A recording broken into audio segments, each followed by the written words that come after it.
Hello बच्चों, बाल मंदिर के इस YouTube चैनल में आपका स्वागत है। बच्चों, व्यतिकरण हम लोग पढ़ रहे थे। व्यतिकरण में हम लोगों ने ऑलमोस्ट सारी चीज़ें पढ़ ली है। तो कुछ न्यूमेरिकल्स मैंने लास्ट लेक्चर में भी करवाए थे, अभी और भी करते हैं। अब एक न्यूमेरिकल लेते हैं, कुछ न्यूमेरिकल आज के लेक्चर में करेंगे।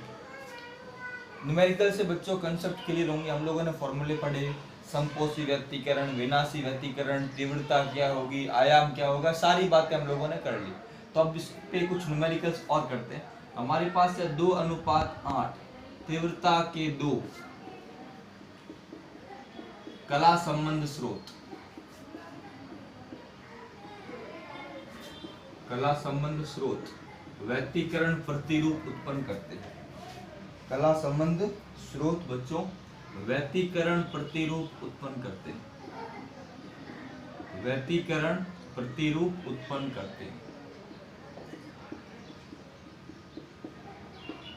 व्यतिकरण प्रतिरूप उत्पन्न करते हैं। तो अब हमें पूछा है कि अधिकतम आयाम या अधिकतम तीव्रता व न्यूनतम तीव्रता कितनी होगी।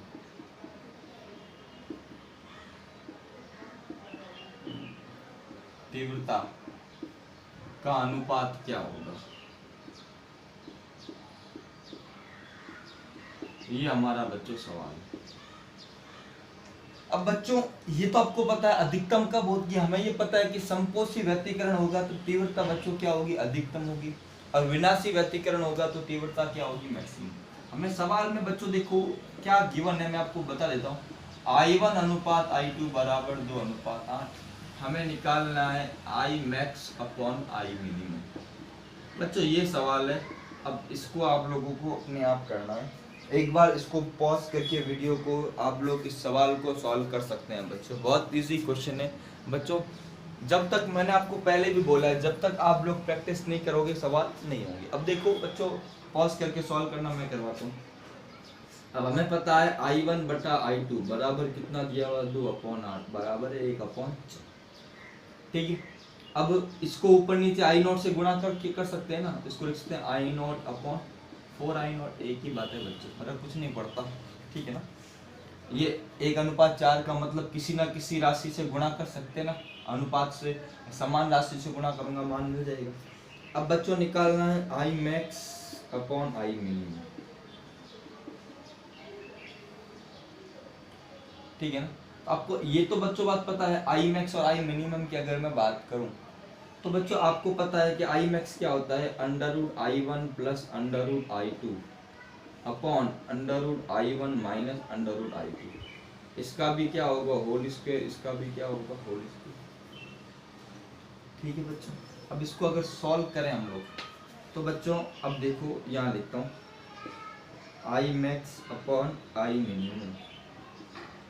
यहाँ कितना होगा, √I1, यहाँ कितना होगा 4I0 अपॉन, अब बच्चों I स्क्वायर कर रहे हैं, स्क्वायर करेंगे, यहाँ होगा I0 माइनस √4I0 का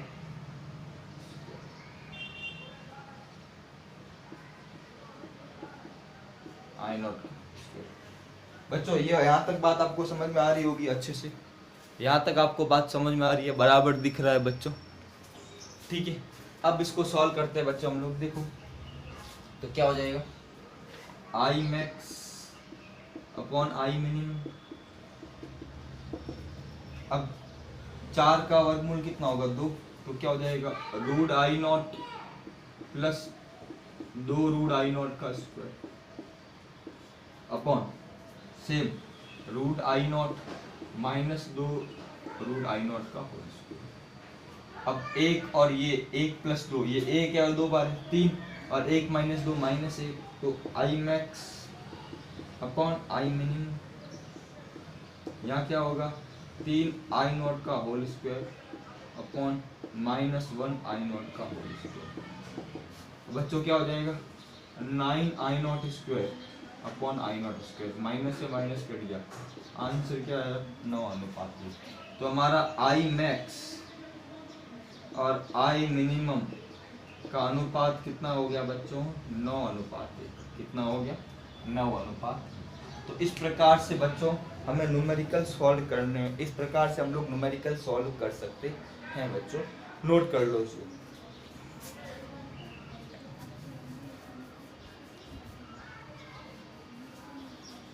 ये आपके बुक के एग्जाम्पल और क्वेश्चन ही करवा रहा हूँ बच्चों, ये बुक में ही दिए हुए वही क्वेश्चंस करवा रहा हूँ। बड़े अच्छे लेवल के क्वेश्चंस हम लोग बाद में प्रैक्टिस करेंगे, अभी हम लोग केवल बुक के बेसिक क्वेश्चंस को सॉल्व करने की कोशिश करेंगे बच्चों। इसको नोट कर लें, फिर मैं आप लोगों को एक और सवाल करवाता हूँ, वो बहुत अच्छा सवाल है बच्चों, इसको आप बच्चों अच्छे से एक बार नोट कर लें।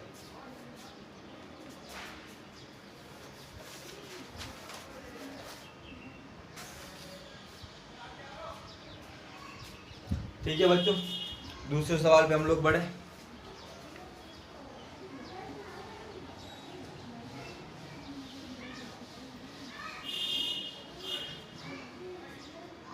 बच्चों दूसरा सवाल देखो हमारा, हम YDSC की बात कर रहे हैं, यंग द्विस्लिट प्रयोग में YDS में हम दो तरंग ले रहे हैं जिनका व्यतिकरण हो रहा है। व्यतिकरण तरंगों का आयाम या तरंगों का आयाम का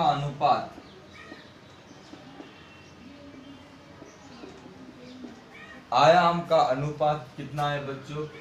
3:2। कितना है? 3:2 है। तो हमें बोला है कि चमकीली तथा काली फ्रिंजों के लिए, चमकीली मतलब द्वित तथा काली मतलब अद्वित फ्रिंजों के लिए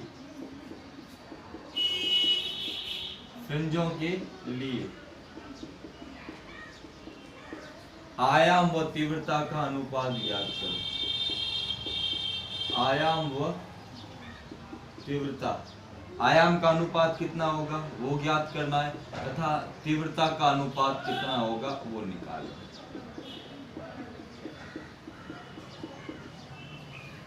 बच्चों ये हमें बोला क्या है बच्चों, एक बार मैं इस चीज को लिख लेता हूँ। ये तो आपको दिया, हमें क्या दिया हुआ है? हमें दिया हुआ है A1 अनुपात कितना दिया हुआ है? A2 3:2। ज्ञात क्या करना है? अधिकतम आयाम और न्यूनतम। संपोषी में चमकीले में अधिकतम होगा, विनाशी में न्यूनतम, और I मैक्स और I मिनिमम, ये हमें क्या करना है बच्चों? ज्ञात।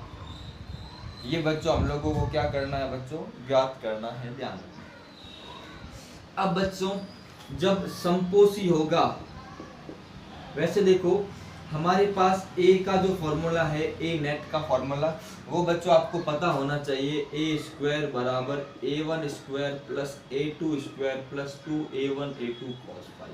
बच्चों मैं स्टार्टिंग से तो A मैक्स की बात करें तो बच्चों वो कितना होता है? A1 प्लस A2, ठीक है ना। अगर मैं A मैक्स की बात करूँ, इसको सॉल्व करने पर फाई का मान आपको पता है, और A मिनिमम की बात करूँ बच्चों क्या होता है? A1 माइनस A2 बता चुका हूँ। संपो ये कब होगा? ये कब होगा? जब व्यतिकरण कैसा होगा? संपोषी। और फ्रिंज कैसी बनेगी बच्चों? चमकीली फ्रिंज, या क्या बोलेंगे? चमकीली फ्रिंज या दीप्त फ्रिंज। ये बच्चों कब होता है? जब व्यतिकरण कैसा होता है बच्चों? विनाशी व्यतिकरण। कैसा व्यतिकरण बच्चों? विनाशी व्यतिकरण। और फ्रिंज कैसी बनती है बच्चों? अदीप्त फ्रिंज बनती है, काली फ्रिंज बनती है, कुछ भी कह सकते हैं बच्चों, अलग अलग रूप में। तो बच्चों A मैक्स अपॉन क्या निकालना है? A minimum. बच्चों क्या हो जाएगा?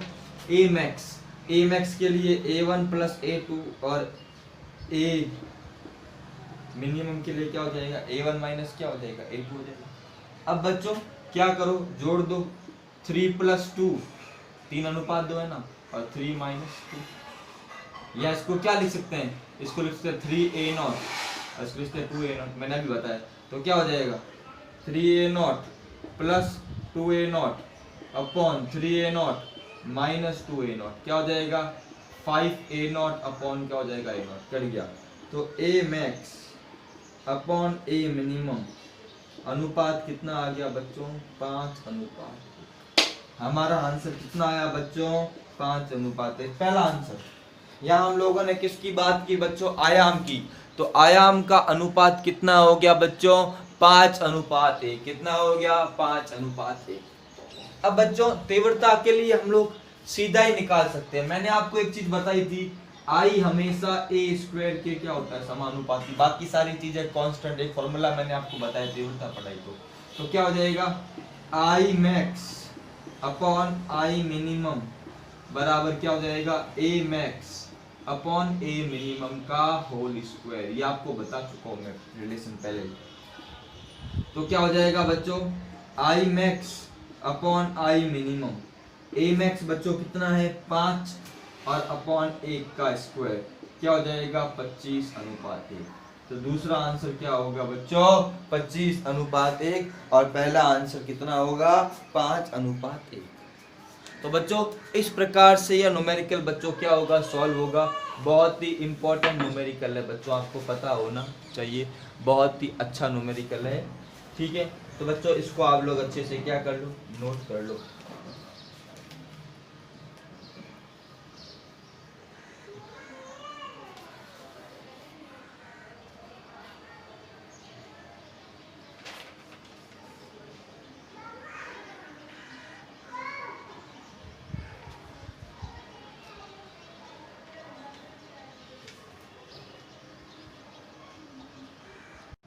बच्चों हो गया ये।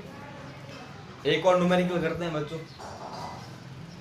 तो एक लेक्चर में 3 न्यूमेरिकल ही हो पाते हैं, टाइम इतना ही होता है 20 मिनट का वीडियोस बनाने की हमें, मतलब ज़्यादा बड़ा बनाने में आप लोग बोर ना हो। सारे सब्जेक्ट हैं तो कोशिश वही रहती है कि हर तरह की वैरायटी का न्यूमेरिकल आपसे हो जाए। तीसरा न्यूमेरिकल बच्चों क्या है कि एक हम लोग बात करें द्विवर्णीय प्रकाश। एक द्विवर्णीय प्रकाश का मतलब कितना है? इसमें 2 रंग। द्विवर्णीय प्रकाश ध्यान रखना, जिसमें 4200 एंगस्ट्रॉम तथा 4800 एंगस्ट्रॉम। बहुत अच्छा सवाल है बच्चों ये। 4200 एंगस्ट्रॉम तथा 4800 एंगस्ट्रॉम की तरंग दैर्ध्य उपस्थित है। तरंग दैर्ध्य उपस्थित बच्चों ये गिवन है। हमें बोला है YDSC प्रयोग में, यंग द्विस्लिट प्रयोग में व्यतिकरण करवा रहे। व्यतिकरण उत्पन्न करने में व्यतिकरण उत्पन्न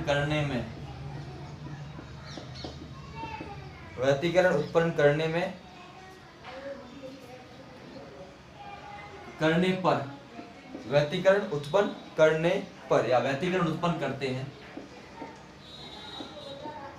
ये दिया हुआ स्लिटों के मध्य की दूरी,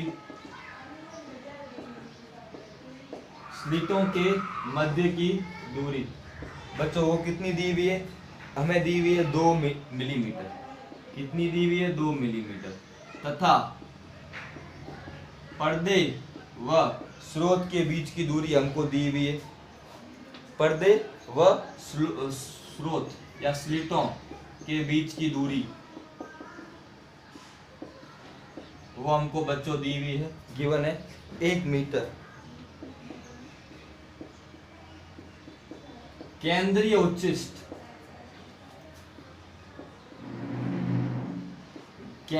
उच्चिष्ट के से वह न्यूनतम दूरी ज्ञात करो।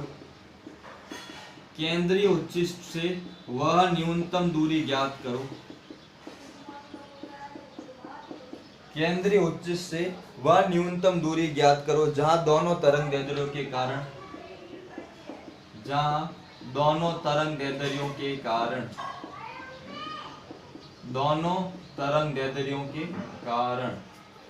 क्या हो रहा है?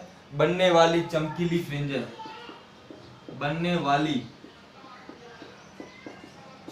फ्रिंजें संपाती। बच्चों बहुत ही अच्छा सवाल है, वेरी गुड क्वेश्चन। आप लोग इसको अगर कर लेते इसका मतलब आपका व्यतिकरण का सारा फंडा क्लियर है। इसको आप एक बार पॉज करके नोट जरूर करें। बहुत अच्छा क्वेश्चन है, बहुत गुड और स्टार क्वेश्चन है, अच्छे लोगों का क्वेश्चन है। अगर ये आप कर देते हो इसका मतलब आप लोगों के फंडा क्लियर है।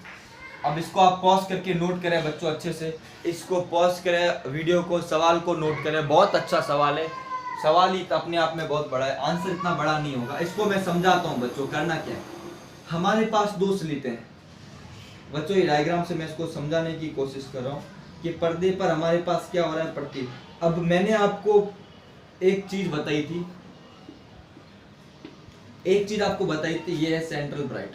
अब दो तरंग दे दे रहे, मान लो पहली वाली 4200 तरंग दे दे के लिए फर्स्ट ब्राइट यहाँ पे हो, या फर्स्ट डार्क, फर्स्ट ब्राइट की बात करो, ब्राइट चाहिए, ये second bright, third bright, fourth bright. और दूसरे के लिए मान लो कहीं और है, ये फर्स्ट ब्राइट कहीं और है, सेकंड कहीं और, थर्ड कहीं और। तो ऐसा कौन सा बिंदु है जहां पर इनका दोनों ब्राइट, दोनों उच्चिष्ट क्या हो रहे हैं, समपाती। मान लो एक ही है, मान लो पहले वाले प्रकाश के लिए N1 ब्राइट और दूसरे के लिए कौन सा ब्राइट हो रहा है, N2 ब्राइट। ये इस बिंदु पर संपाती है, ये दूरी कितनी है, y, हमको क्या करनी, निकालनी। मतलब अब यहाँ से पहला ब्राइट, दूसरा, तीसरा, चौथा काले का है, पहला, दूसरा, तीसरा, चौथा इसका है। मान लो काले का मतलब एक 4200 का N1 ब्राइट और 4800 का N2 ब्राइट, दोनों इससे क्या है, समान दूरी पर, हमें वो निकालने, हमें क्या करने, वो निकालने, ध्यान रखना। अब देखो क्या लिख सकते हैं कि माना 4200 एंगस्ट्रॉम, लैम्डा 1 कितना मान लिया मैंने, 4200 एंगस्ट्रॉम, और लैम्डा 2 कितना मान लिया बच्चों, 4800। कितना मान लिया, 4800, ठीक है। लैम्डा 1 ये हमने मान लिया, लैम्डा 1 कितना ले लिया, 4200, लैम्डा 2 कितना ले लिया, 4800। लैम्डा 1 के लिए N1 उच्चिष्ट की दूरी मान लो मैंने मान ली y, ये दूरी कितनी है बच्चों, N1 उच्चिष्ट है। तो उच्चिष्ट के लिए क्या होता है, N1 lambda 1 capital D upon small d, और लैम्डा 2 के लिए N2 उच्चिष्ट y क्या हो जाएगा, N2 लैम्डा 2 d/d। अब ये दोनों ही क्या है बच्चों, संपाती, दोनों ही बच्चों क्या है, संपाती है। हमें ये गिवन है, दोनों उच्चिष्ट क्या है, N1 व N2 दोनों उच्चिष्ट क्या है बच्चों, संपाती है, संपाती। इसका मतलब दूरियां क्या है, बराबर है, ये y1 ये y2। तो क्या हो जाएगा, हम क्या लिख लेंगे, y1 बराबर क्या ले लेंगे, y2, ये ले लेंगे, बराबर दिया हुआ है। तो क्या हो जाएगा बच्चों, N1 lambda 1 capital D upon small d, N2 lambda 2 capital D upon small d। बच्चों ये चीज तो आपको मैं रफ कार्य के लिए बताई थी। अब इसको यहाँ लेके आऊं तो बच्चों कैपिटल D और स्मॉल d से आपस में क्या हो गया, कैंसिल। N1 लैम्डा 1 बराबर क्या हो गया, N2 लैम्डा 2। तो N1 अपॉन N2 बराबर क्या हो गया, लैम्डा 2 अपॉन क्या हो गया, लैम्डा 1, ये आ गया। अब बच्चों लैम्डा 2 कितना दिया हुआ है, लैम्डा 2 है 4800 और लैम्डा 1 कितना है, 42। ये आपस में कट गए, एंगस्ट्रॉम से एंगस्ट्रॉम कट गया बच्चों, 6 से कट गया, 6 अट्ठे 48, 6 सत्ते 48, 8 और 7। तो अनुपात कितना आ गया बच्चों, अनुपात आ गया 8:7। मतलब पहले वाले की 4200 के लिए 8वीं फ्रिंज और 4800 के लिए 7वीं फ्रिंज, ये हुई ना। तो 42 लैम्डा 1 के लिए कौन सी फ्रिंज होगी, 8वां उच्चिष्ट, और लैम्डा 2 के लिए कौन सा हो गया, 7वां उच्चिष्ट। अब दूरी निकालनी हो तो y बराबर हम कोई किसी से भी निकाल सकते हैं पहले से, N1 lambda 1 capital D upon small d। तो N1 कितना है, 8वां, ये कितना है 4200 इंटू 10 की घात -10। कैपिटल D सवाल में गिवन है बच्चों कितना है, 1 मीटर। स्मॉल d बच्चों कितना गिवन है, 2 मिलीमीटर, 2 इंटू 10 की घात -3। 2 से कट गया 4 पर, ये -3। अब देखो y बराबर 42 इंटू 10 की घात 2 और 4 इंटू 42 इंटू इसको लिखा 10 की घात 2, 10 की घात -10, 10 की घात 3, 3 2 5, 10 में से 5 गया, कितना रह गया, -10 प्लस 5। तो y बराबर, अब 42 चौके 8, 168 इंटू 10 की घात -5 मीटर। ये देखिए, मतलब केंद्रीय उच्चिष्ट से बच्चों देखो, केंद्रीय उच्चिष्ट से इतनी दूरी पर 7वां और 8वां उच्चिष्ट प्राप्त होगा बच्चों। y बराबर कितना आ गया, 168 इंटू 10 की घात -5 मीटर। बच्चों कितना आया, 168 इंटू 10 की घात -5 मीटर। ये हमारा आंसर है बच्चों, ध्यान रखना, इसको आप लोग नोट कर लें। बहुत अच्छा सवाल है बच्चों, अच्छे से इस चीज को ध्यान रखिए। बहुत अच्छा सवाल मैंने करवाया है, काफी सारे फंडे इसमें, चीज आपकी क्लियर होनी चाहिए। सवाल बड़ा है पर इसका आंसर छोटा है बच्चों। ओके बच्चों, तो अच्छे से इसको नोट कर लो बच्चों। आज के लिए इतने ही न्यूमेरिकल करते हैं और प्रैक्टिस करूंगा बच्चों। आप लोग कोई भी चीज आप मुझे पूछ सकते हैं, आपको नहीं समझ में आया हो, ठीक है ना। अच्छे से इसको नोट कर लो, मैं और डिटेल में बताना की कोशिश कर रहा हूँ बच्चों आप लोगों के लिए अच्छे से। और सारा कंटेंट मैं आपको यही बता दूंगा, आपको और कुछ देखने की जरूरत नहीं है। मैं सारा आप इस चैनल पे आपको प्रोवाइड करवा दूंगा। जितना हमें चांस मिलेगा, जब भी स्कूल ओपन होगी तब हम आगे बात करेंगे। असली सिलेबस को भी देखना पड़ेगा, क्योंकि हम इसको भी वापस करवाएंगे, ऐसा नहीं कि नहीं करवाएंगे। पर अभी आप लोग अपनी तैयारी पूरी करें, आप अपने हिसाब से अपना बेस्ट दीजिए बच्चों। थैंक यू बच्चों।